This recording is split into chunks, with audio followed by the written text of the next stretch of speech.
Good afternoon. Thank you for stopping by Healing Conversations with Z. I'm Zuri Bibi, and I left my affirmations book at home. I went home yesterday to change clothes and everything, and when I took all the books and stuff, because I changed decks too, um, I took the book out. I thought I put it back. I didn't. Oh well. But anyway, I do still have something that I want to talk about. And this is my inner child wound. I would 45 years ago, either yesterday or today, I can look back on it, but I'm at a better space where I don't have to be specific. I know it was this week. My father passed away, and it used to be really, really, really hard dealing with this wound. In my household, when it happened, they weren't of the belief of therapy for children. So I was never able to express my feelings or how I felt about it, even though people might have said, well, how are you feeling? I was 9 years old. What do you know, your dad's gone. He was there that morning and now he's gone. You know, how do you deal with that? And so, through my childhood and adult life, I've been mentally trying to process this. But a wonderful thing happened yesterday here with while I was with Divine Masculine, and I think he remembers this because when I was on the Facebook realm, I used to post about missing my dad, and I would it was a picture of that of all, me and my mom, we might have had some problems, but she took one of the best pictures of myself with my father. And it was a picture of him. You know how you hold a baby, you just look down at the baby? It was my father holding me in his arms, and he was looking at me. But the really good thing about it was I was looking back up at him. And she caught that picture at the perfect moment. And so a lot of times when I really would get really emotional, I would think about that picture. I would think about knowing that even though he's gone, he's holding me. That was back then, before I even really could, mentally understand that he really is still here.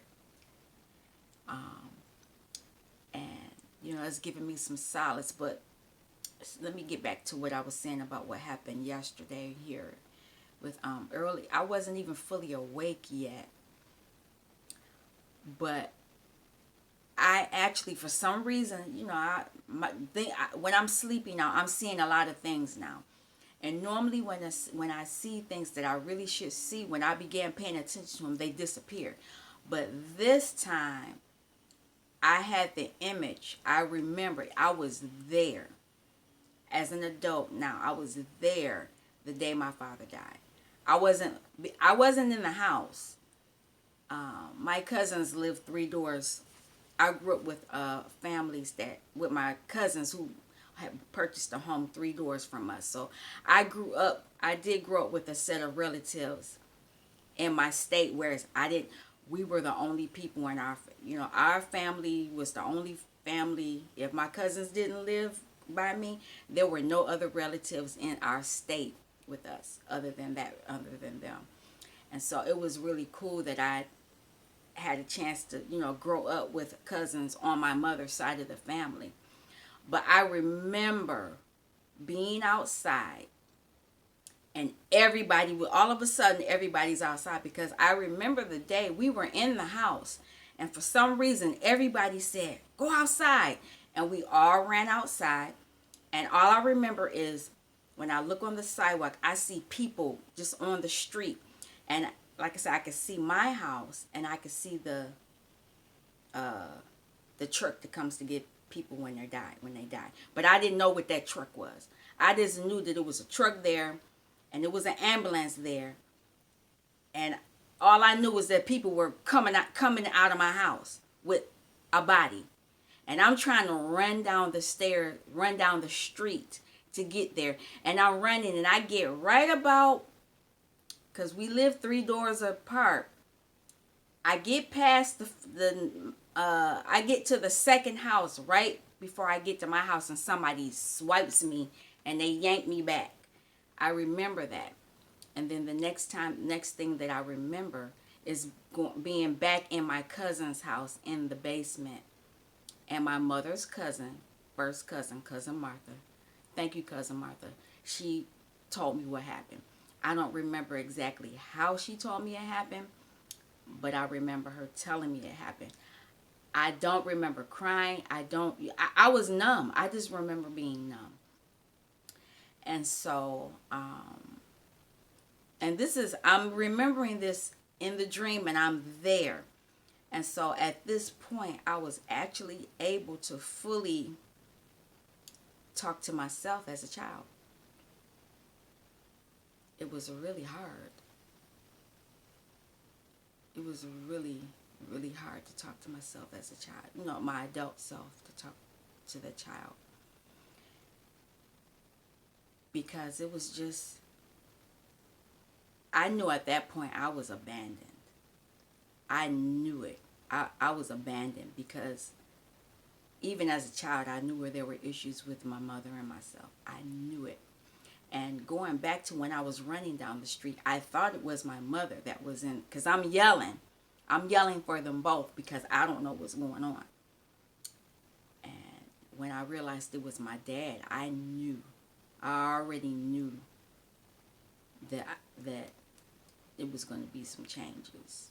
Even though I was numb, you know, trying to process my father's passing, because like I said, we had gone to church that morning. Early that morning, we went to church. He played basketball with the neighbors right next door to my cousin's house. And then I remember him saying, oh, I got to go in the house and take a nap because when my wife cooks, I need to be at the table.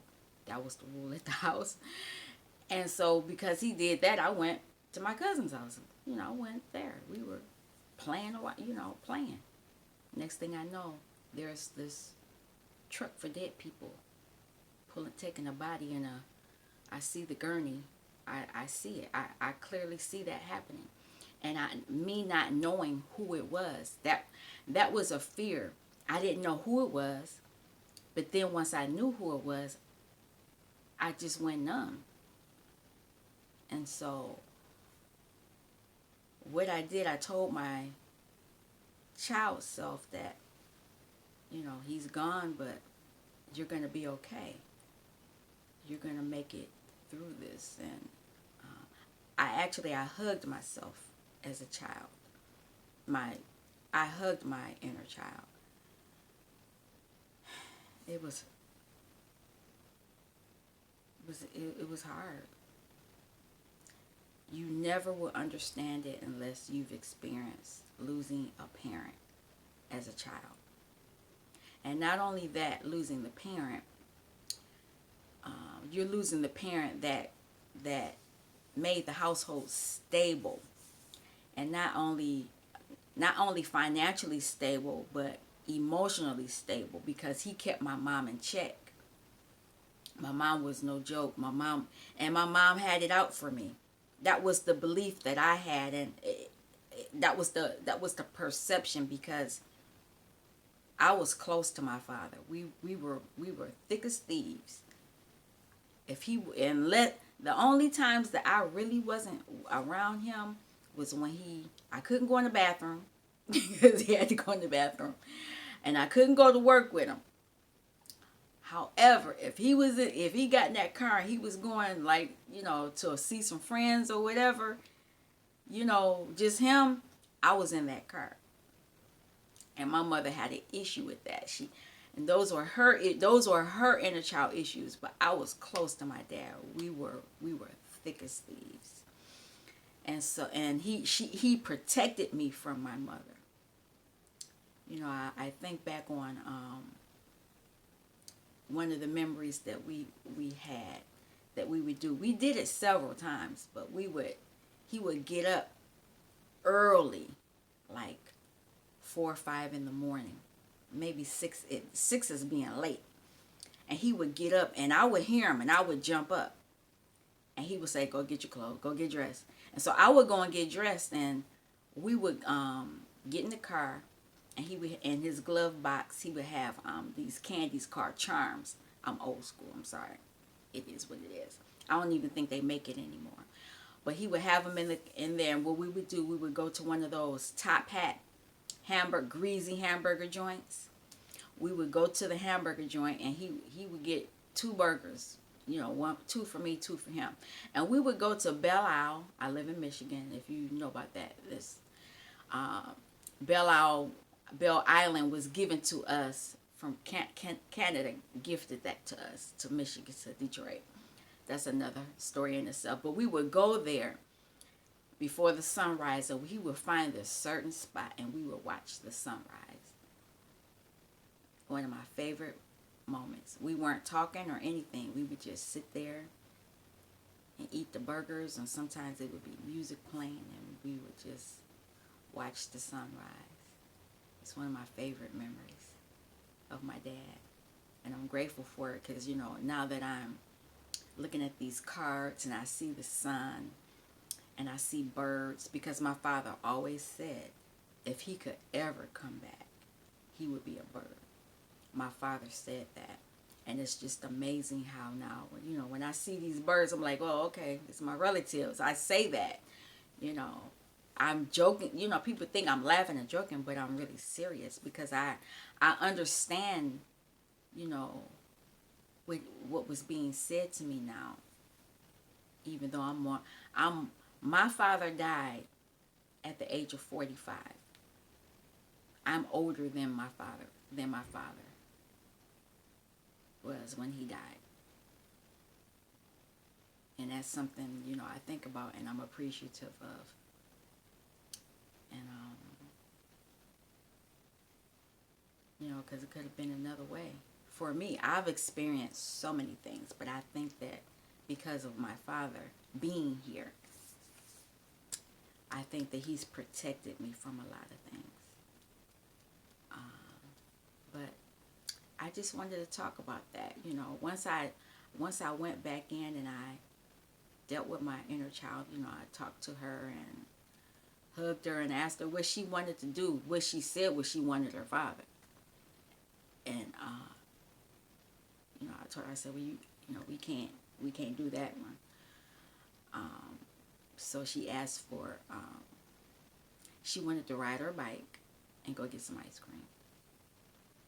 Because there was like a little ice cream place not too far from the house that I grew up in. So we went and did that. And then I woke up.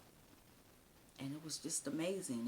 It was like a sense of peace had shifted off of me. And throughout the day, I didn't feel anxious. I didn't even cry. You know, even though with me talking about it, I feel teary-eyed and my throat is constrained. You know, you know, it's kind of hard, but I think having that experience has helped me tremendously, and not even that, it's shown me how I can go further into my healing. Because, like I said, before I joined this journey with this community, I had already been working on getting out of this stuff because I had already been told about things that I had been experiencing. I had already understood that, and I understood that I could heal it. I've been told that, and I know it to be true. I just didn't know how to do it. I just didn't have the keys. And so by me joining this Twin Flame community, I've gained the keys. And not only this community, with me joining Anna's energy transformations, I've learned how I can transmute, transform, affirm, do the 3 A's, all of that, move into different timelines. which I had already been doing and I didn't know it. I had already been doing all these things. I just didn't technically understand how to do it. I didn't technically understand that I'm a new creation, which I did know. And and it's just before I was listening to her latest video, and it was saying that every moment we're a new creation, we're a new person. And I remember in the Bible, because I was I was raised Catholic, so I know the Bible. I know the rules. They didn't teach us about the love. I had to learn about the love when I switched to being non-denominational. But I I would hear them say, "You're a new creation," and I remember hearing in the song that I do like, "Great is Thy faithfulness, morning by morning, new mercies I see." New mercies mean you're a new person. You're a new creation. Even one of the kings asked Jesus, "How can I become a new person? Do I go back into my mother's womb?" No. I understand that now by listening to the energy transformation messages. I understand it by the lessons that I've been taking, learning. Um, and I'm one of those people that I'm going to go back and redo it all over, because like I said, when I get these lessons and things like that, I'm like, I've been doing this, but I just didn't know it, so I'm grateful for that. Thank you, Anna, and thank you, Sophia. I don't know, maybe, I don't know. Even though I ended up meeting Sophia via a negative situation, um, I'm grateful for the experience. I'm grateful for understanding that, you know, you can get through things, because there have been a lot of things I've gotten through because of the situation with my dad, not having a dad. But I'm beginning to ramble now, and that's not what I want to do. I want to go back and pull out my cards.